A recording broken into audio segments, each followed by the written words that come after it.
Hi folks, welcome to MTS. Today we have another eBay find. This was a Williams diesel switcher. According to the description, the windows aren't in it. Here's all the windows, so we'll make sure to keep those close. So put them on the tripod here. There we go. According to the description, the rear truck assembly does not turn or doesn't have any kind of motion.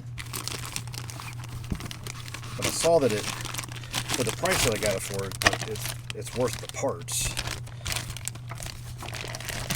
Yeah, look at that. Nice and clean.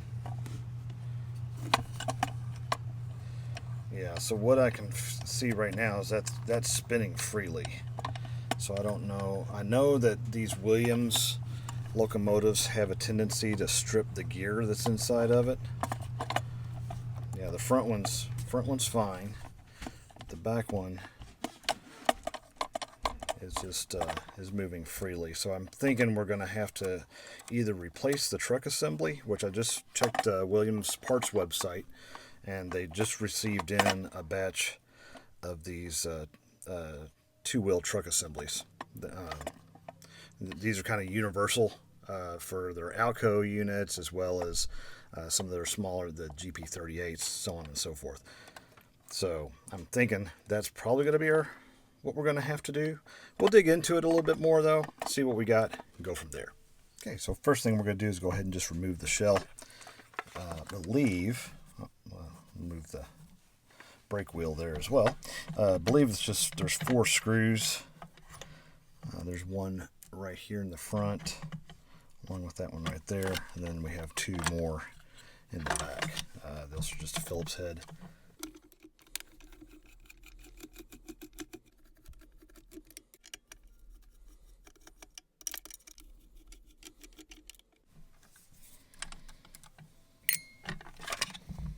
Okay, there we go.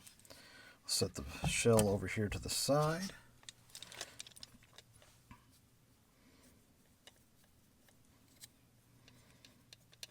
Yeah, I'm thinking that's exactly what we're going to be dealing with here. So to remove the truck assembly, it's just a single screw on top of the truck here. So we'll just go ahead and remove that.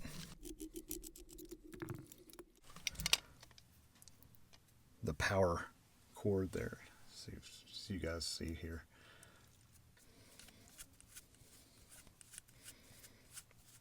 And that should actually release the pickup roller. Yep, there we go. Let's see what we got. So we're going to inspect the worm gear. That's looking pretty good. But so more often than not, it's this gear that's inside the truck. It doesn't look like it's beveled out at all. So usually when these fail, I'll get my dental pick here. You can usually see there's a rounded edge on each of the teeth where that, oh, I just figured out what the issue is. Look at that. So the gear is spinning on the axle.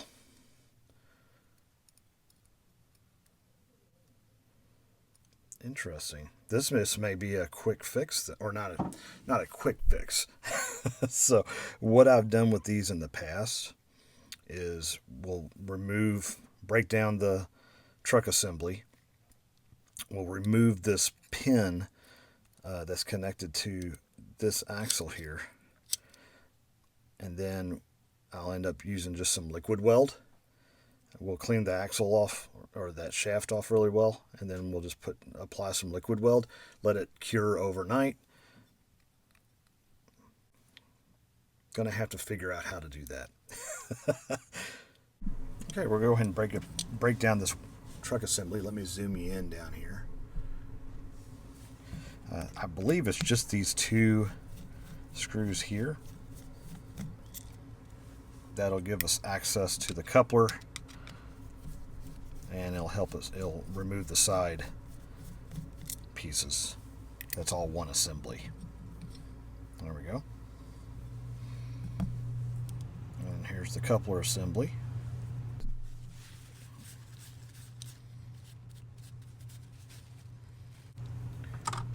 I generally will use just one of these spring-loaded punches we can get from Harbor Freight. So let's try that first. I have a small arbor press as well, but sometimes this works just as good. There it goes. Let's get that gear out of there.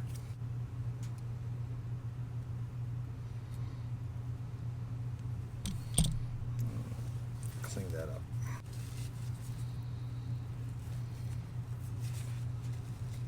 Oh, I see exactly what happened. It looks like the gear itself may have failed.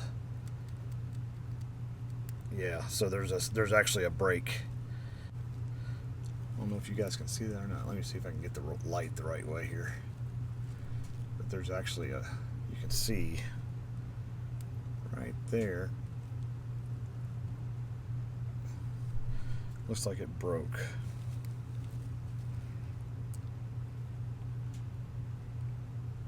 See a little better on this side.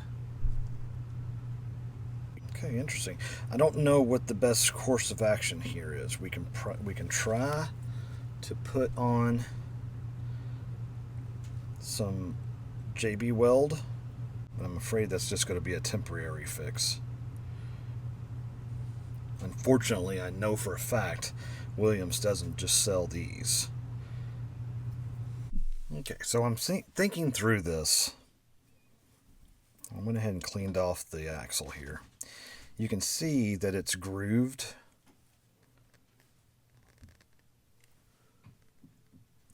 Where that gear would ultimately go.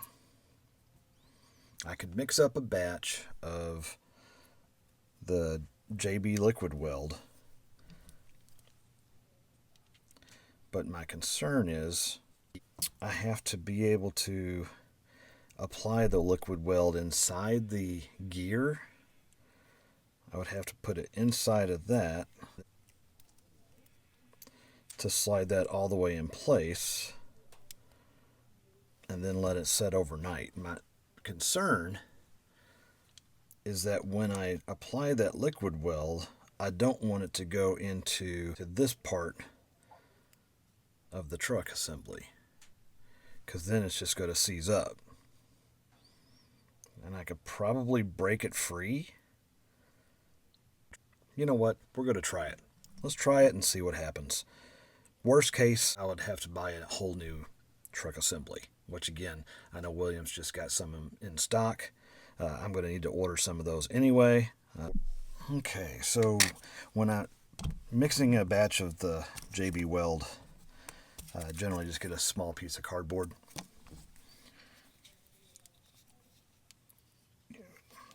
Don't need much, right? This is just going to be a nice little bit. So what I'll do is just kind of give it a little squeeze.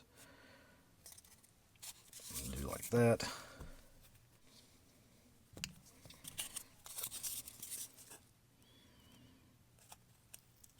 There we go. And being in a two-part epoxy, we're going to, I generally will take a toothpick. Toothpick's going to kind of be my paintbrush here. We're going to mix this. It's going to make a dark gray color.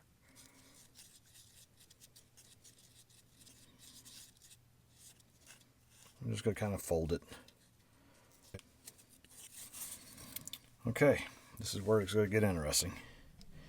So I'm going to go ahead and remove the gear back out of there to actually use it.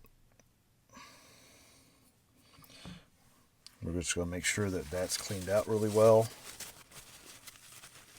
I don't want any grease in it. Looks good. I'm going to take some of the JB weld and we're just going to put it inside the gear.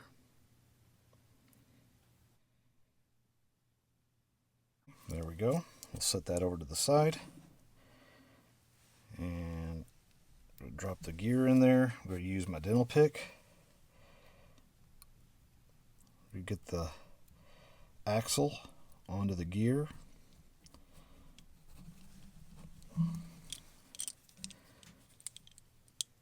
Then we're going to move the gear back where it's right over top of those teeth.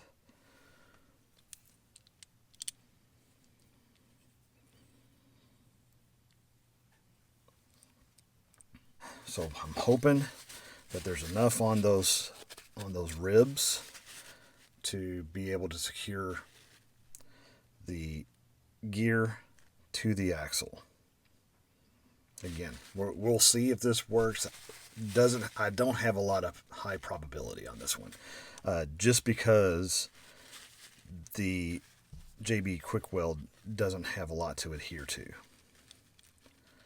I am going to, however, kind of move the wheel assembly throughout the day here, just to make sure that it doesn't seize on this side. So I'll bring you guys back tomorrow. We'll see what we got. All right, folks. It's the next day. So, again, let me zoom you in here. We'll get you down here to this truck assembly.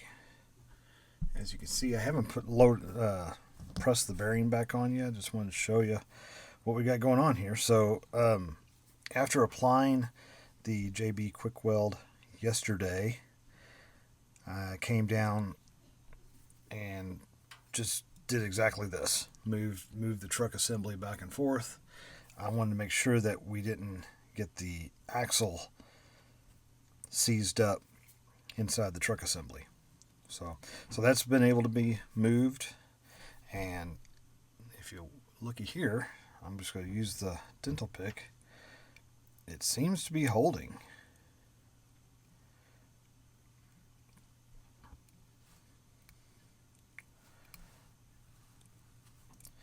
I don't want to force it too much, but I'm putting a little bit of pressure on this right now. And I don't know. I mean, if it works, is it really a bad idea? So what we're going to do, I'm going to go ahead and press this little bearing back onto the end here. And then we'll put the truck assembly, reassemble, and then attach it back to the motor and do a test run. We'll see if this works. Okay, so I got that pressed back on there. I went ahead and greased it as well. Next we'll put the coupler back in place.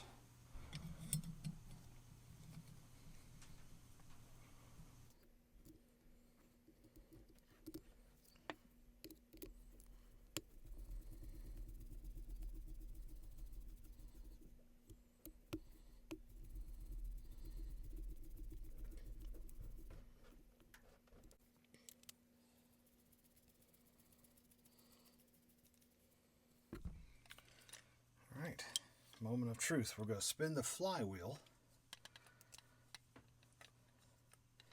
Okay, I've got something happening, but it doesn't feel up. No. Ah. Fail.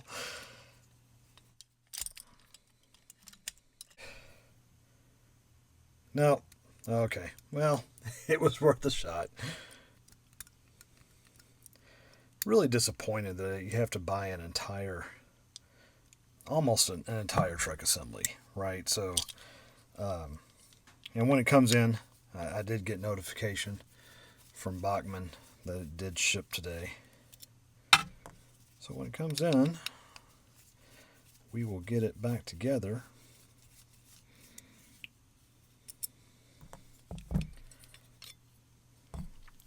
Now, this is basically the entire assembly I had to get in order to make this work again. Like I say, we'll give it a few days for the new assembly, geared assembly to arrive. I believe they call it a geared assembly. And we'll get it back together and go from there. This is where future self comes into play. As you can see, when the replacement truck assembly arrived, it was different, where the coupler mount was now a part of the assembly and not on a separate bracket. This is where mistakes were made. While I was editing the video, I realized all I had to do here is remove the C-clip from the bottom of the coupler assembly to remove the T-shaft, spring, and coupler from that bracket and just install it on the new truck assembly. Nope. I decided to use a Dremel with a cutting wheel to remove this part of the truck assembly. While this ultimately worked, it was completely unnecessary. Sometimes the solution is right in front of your face. Now we'll just get back to where we install the new truck assembly. So we'll go ahead and start reassembling all the pieces back to the truck assembly, and then we'll mount it back into the motor and be ready for a test run.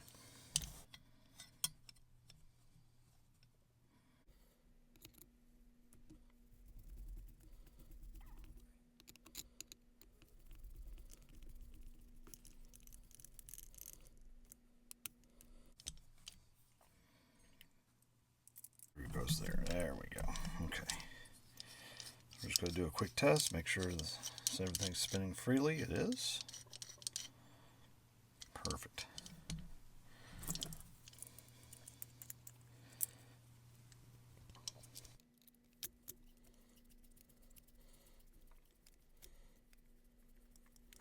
Put in the screw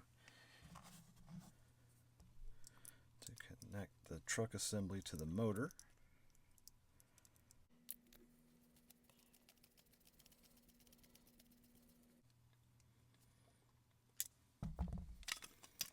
I'm going to go ahead and do a test here. We're going to spin the top of the motor. It looks like we got good movement on the truck assembly. Okay. I'm going to reattach the pieces of plastic that were in the bed or box when we opened it up. So I'll get that in place. I'm just going to use some little super glue on that, and I'll bring it back here in a minute. Okay, got the windows back in.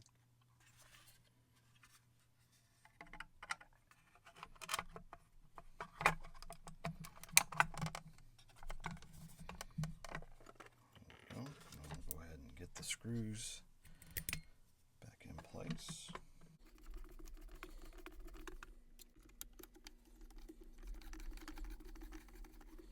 And the back too.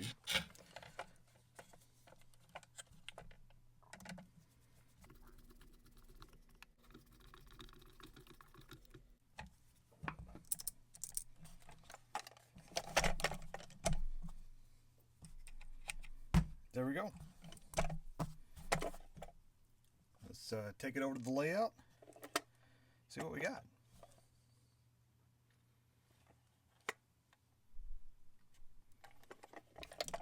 Okay, back over at the layout. Let's get it some power, and we'll just run it through the cycle. Forward, neutral, and reverse.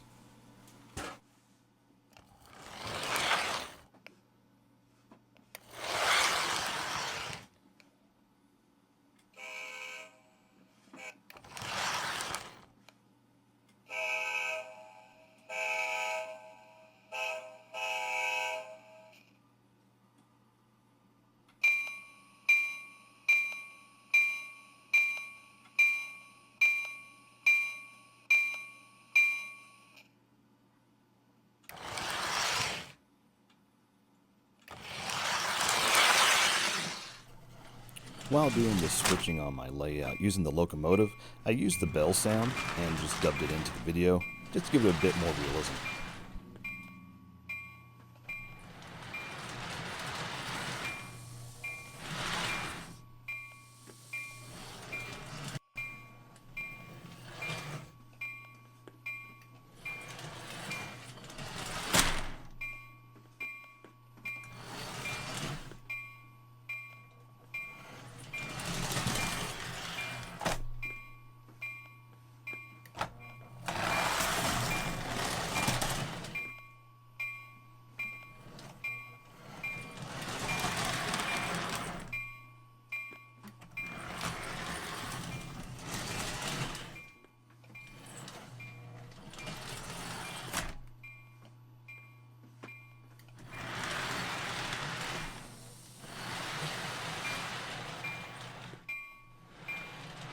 hope you enjoyed the video and got a few pointers on what not to do in repairing a Williams switcher. Thanks for watching. I'll see you down the line.